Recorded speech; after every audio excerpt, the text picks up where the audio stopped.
Hello বন্ধুরা, তোমরা সবাই কেমন আছো? আশা করি সকলে খুব খুব ভালো আছো। আমিও খুব ভালো আছি।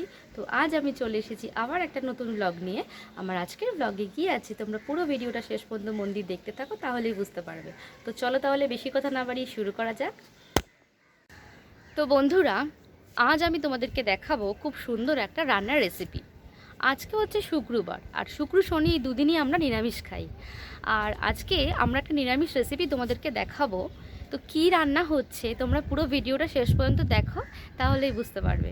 তো চলো তাহলে শুরু করা যাক। ওকে, তো বন্ধুরা তোমরা দেখতেই পাচ্ছ এখানে কচুরলতি ধোয়া চলছে, তার মানে আজকে কচুরলতিরই একটা রেসিপি হচ্ছে। আর তোমাদের আরেকটা কথা জানিয়ে রাখি, যেহেতু আমরা রক সল্ট খাই তার জন্য আমরা রান্নাতেও রক সল্টটাই ব্যবহার করি।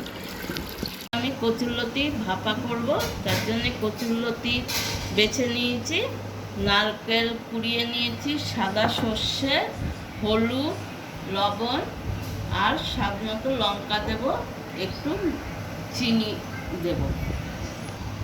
সর্ষে কাঁচা লঙ্কা আমি এখন মিক্সিতে বেটে নেব একসাথে। এবার আমি কচুরলতি নিয়েছি এখানে, এবার আমি সর্ষে নারকেল বাটা দিয়ে দেবো। একটু হলুদ দেব হাফ চামচ, একটু চিনি দেব হাফ চামচ। এবার আমি তেল দেব, পরিমাণ মতো তেল দিয়ে এটাকে আমি ভালো করে মাখিয়ে নেব।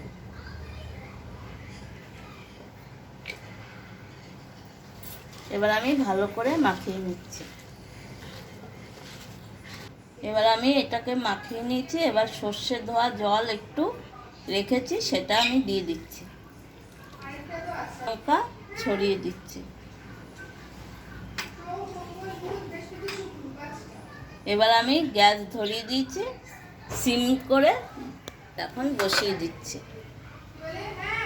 এবার আমি ঢেকে দিচ্ছি, 10 মিনিট ঢেকে রাখতে হবে। 10 মিনিট হয়ে গেছে, ঢাকনাটা এবার খুলে নিচ্ছে।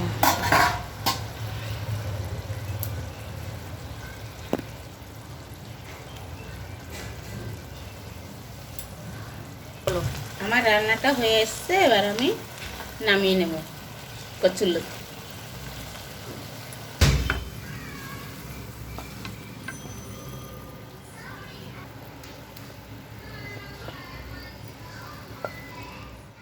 নারকেল সরষে দিয়ে নিরামিষ কচুলতির ভাপা আমাদের নামানো হয়ে গেছে। আর আপনারাও এরকম করে রান্না করে খেয়ে দেখবেন, আশা করি খুব ভালো লাগবে খেতে। আর আমাদের এই ভিডিওটি কেমন লাগলো কমেন্ট করে জানাবেন। ভালো লাগলে একটা লাইক আর শেয়ার অবশ্যই করবেন, এবং আমার চ্যানেলটিকে সাবস্ক্রাইব করতে একদম ভুলবেন না। তাহলে আবার দেখা হচ্ছে নেক্সট ব্লগে।